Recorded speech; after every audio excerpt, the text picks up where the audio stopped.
So here we're going to do a fairly quick walkthrough of the Finlotus budget and cash flow plan so you can see the different components and how they all work together.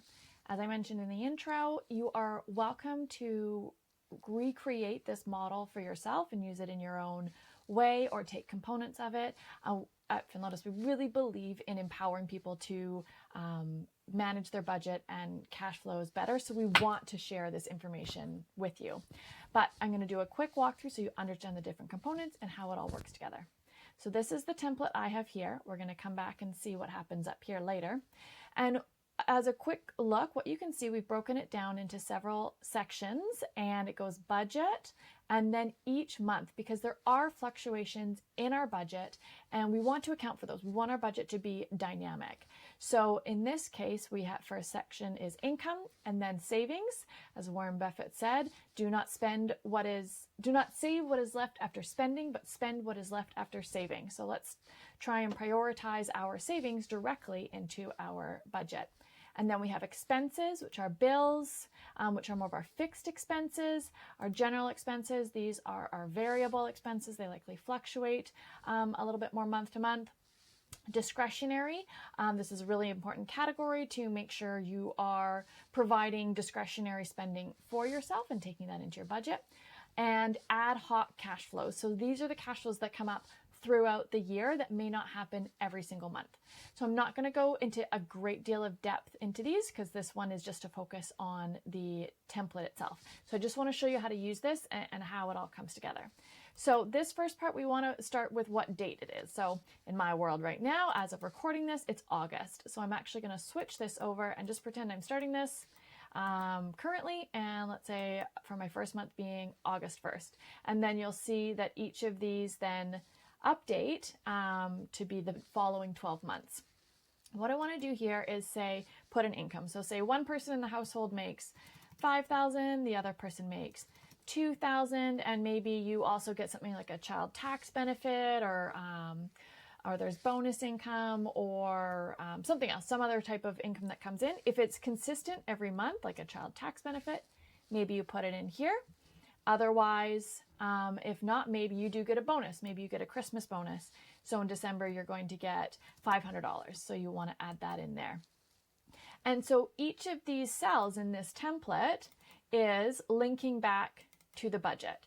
But what we also want to consider is, say someone in this house, maybe they were working part-time and now they're going to full-time, or they are taking on a new role or got a promotion or something like that. Say they're now making $3,000 a month.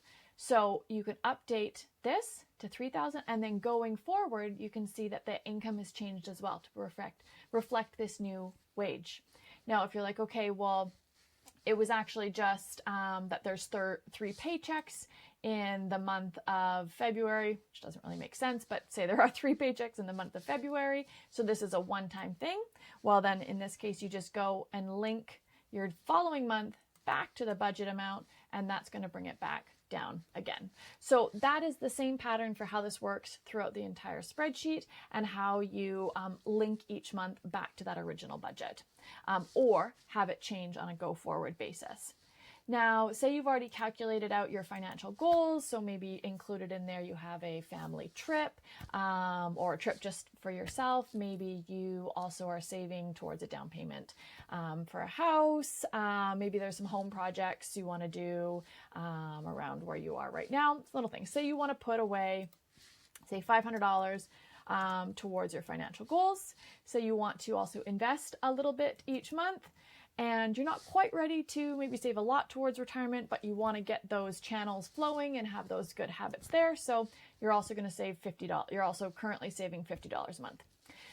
Now, it's all well and good to talk about savings before you put in all your expenses, but in reality, often we have to consider our expenses before we reevaluate how much more we can give to savings. So I just want to highlight that this is an iterative approach. So right now, just teaching you the template, how to put in your information, but know that it's a process. It's improving. Say you do want to put more towards your investments. Again, similar, you're like, okay, well, in March or in February when I get that extra paycheck, I'm going to just increase my investment by a little bit more. I'm going to put $200 away that month, and I'm going to see if I can keep that new savings level. Maybe you can, maybe you can't. You can see where the numbers shake out. But it's something that you can play with a little bit too, to do some scenario analysis and see what works for your financial life. But okay, we have our savings in there. Wonderful. And now we want to capture all of our expenses. So I'm just going to guess at a whole bunch of these. We're just going to get numbers going in there, really just so we can see how the model comes together. So say we're currently paying $1,200 for rent, maybe utilities is in there, but it's not much because part of it's included. We have cable and internet. Right now we don't have childcare. Cell phone, $80 a month. Auto loan, we don't have an auto loan right now. So if there's those scenarios as well, say you don't have a few of these categories, you can just go ahead and delete those rows as well. You don't need to keep them in there if they're not applicable, or just type over it and say, okay, well, I don't have an auto loan, but say I have a auto warranty, and that's $30 a month. So then you can put that number in there as well. So home insurance, maybe in this case you have renter's insurance, that's $20 a month. Auto insurance, maybe that's $150 a month. You maybe don't currently have life and disability insurance. Account fees for your bank account, $30 a month. Charitable giving, maybe you're not doing that right now on a monthly basis, so we don't need to put that in there. Other, nothing. Debt pay down, maybe nothing right now. You'll see these are consistent monthly expenses. So they are expected to stay relatively the same every single month. And that's how you know what goes in this section, which is different from what we're going to cover in the cash flow section below. So these are your consistent expenses. The beautiful thing with this too is that you can track these ones, in particular these fixed expenses, you can track them very easily in your bank account to see if they're coming out and if they're the same amount that you expected and have in your budget. Okay, and then we'll go into variable. Again, we're not going to go into great detail of how to manage these budget items going forward. That's more in our courses. But just so you capture this, within the general, this is variable. So it's going to change month to month. But what you want to put in is a general idea of how much you spend on a monthly basis on average. So say you're spending about $90 a month on gas. Maybe it's about $800 a month on groceries. Maybe you're getting things from Amazon every month, little things here and there. Maybe that's $30. And you have a pet that you get monthly pet food for, and maybe that's $60 there as well. So you have your variable, and then into your discretionary. So you can see we're not breaking this down into retail and entertainment and fast food and all these things because that all rolls up into a discretionary allocation for the month. So it doesn't matter what you spend it on. It's just good to have a certain amount that works within your budget after you've already done all of your financial goals and savings and covered all your expenses. And that's your free money to spend without guilt because everything else is being taken care of. So one thing is this, we don't want to put ourselves in a difficult financial position based on our discretionary spending. So again, one of those iterative ones, maybe you play with it a little bit up and down based on where your finances are at. And there's two here because if you're in a partnership in the household, you can each have different discretionary amounts. They can be the same amount or they can be different amounts. And you can decide as a couple how you want to do that. And there can also be maybe a family discretionary amount. That's for things you do as a family if you have kids or you do things together. So say you want to spend about, $200, well, let's say $100 per weekend on things together. So let's call that $400. Subscriptions, maybe you just have a couple streaming services in there. Discretionary, maybe you each want to spend $250 on your own discretionary spending. This can also include fitness memberships. This can be your retail. This can be your dinners out with friends separately, your coffees, your lunches at work. All the things can just be considered part of this discretionary amount. I say it's hard not to even teach while I'm showing this just as a template, but sharing some information too. Okay, so that is our budget. So all of our typical monthly inflows and outflows are now reflected here. So before we go to the cash flow, you can see, okay, now you can look. So your monthly net cash is pretty healthy, right? It's $2,770 each month.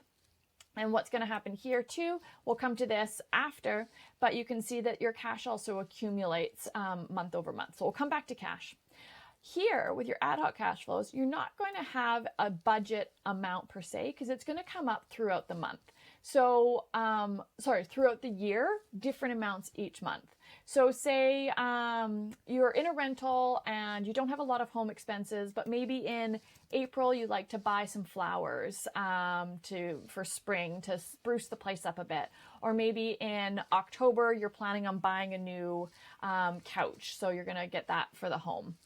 Maybe, and this one is so birthdays and parents' day, like Mother's Day, Father's Day. So let's say in May, you're going to spend, $100 on mothers and fathers in May and June. And then perhaps you have a birthday, like your own birthday is in February, so you want to have that. And maybe your partner's birthday is in March and you want to have some money for that. You also have some travel, education. So, okay, let's throw travel in here. You're starting to see the pattern of how this works. So maybe you're going to go away for spring break or something around that time in spring, and that's going to be $2,000. Then you don't have property taxes. Maybe you tend to owe a little bit of taxes each year, so you want to make sure that you're considering that that's safely being considered. Maybe education, you want to take some courses just for fun and you want to pop that in there. So you start to see the idea here that each of these categories is a suggestion for what might have expenses come up throughout the year. And you want to start plugging these in, because this is what really adds up. And this can be a big part of breaking that paycheck to paycheck cycle. So I cannot stress enough how important it is to capture as many of these ad hoc items as you can throughout the year, and allowing yourself to be prepared from a cash flow perspective to have the money you need to be able to cover these expenses without worry. So even actually, I'll throw this in here, like holidays and celebrations.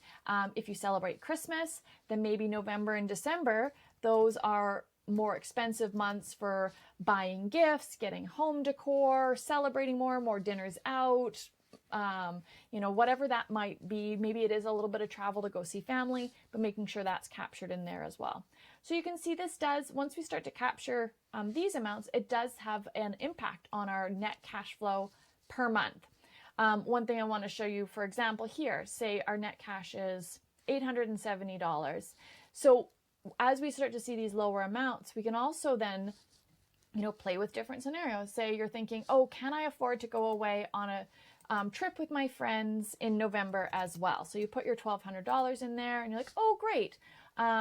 Okay, that brings me down pretty low, and each month is still okay. So, but then you say, okay, well, actually, I want to go on that, and I want to do a nicer trip in March, and say, okay, that's $2,800. So we're gonna actually let's make it bigger so that we see an impact. Okay, so now I say, okay, well, for March, that actually puts me into the negative. So I'm like, well, can I still afford that? And that's when the cash flow perspective starts to come into play.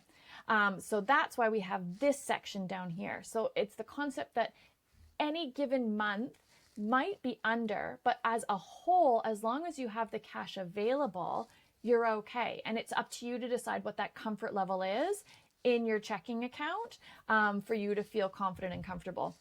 And again, like I just mentioned, this is really designed to be in your checking account, or maybe you do have another savings account that's short-term savings meant to help fund some of these ad hoc expenses, and that's okay too. But what we want to do is start looking at cash flow. So we have our budget.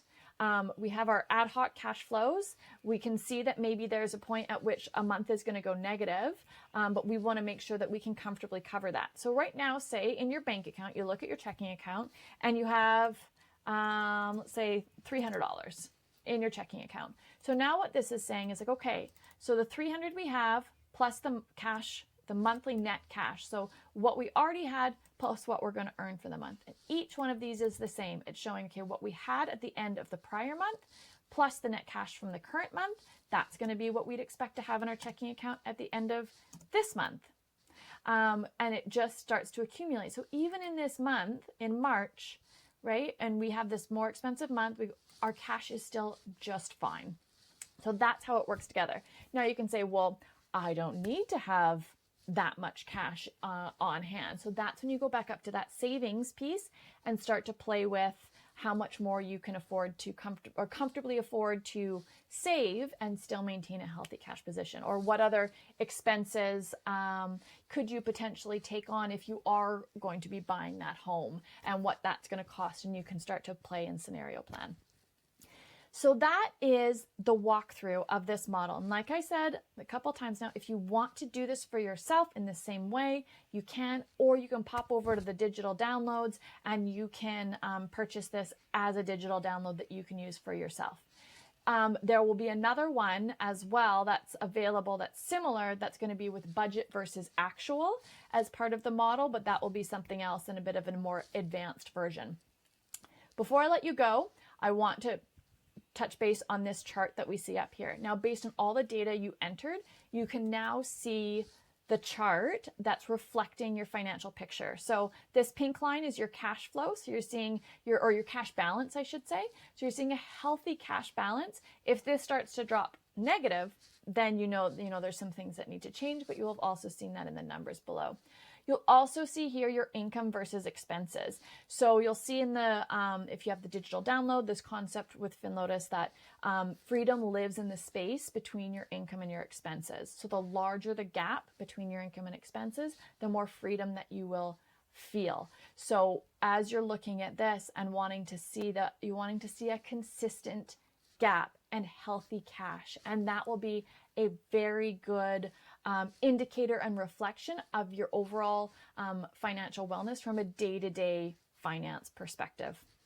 Your relationship with money, your money mindset is a huge component that isn't covered and doesn't really fit into a template, but this piece of understanding your numbers is hugely powerful on that financial wellness journey. Okay, so that's the template. Hope you enjoy. Good luck, and yeah, good luck. Enjoy.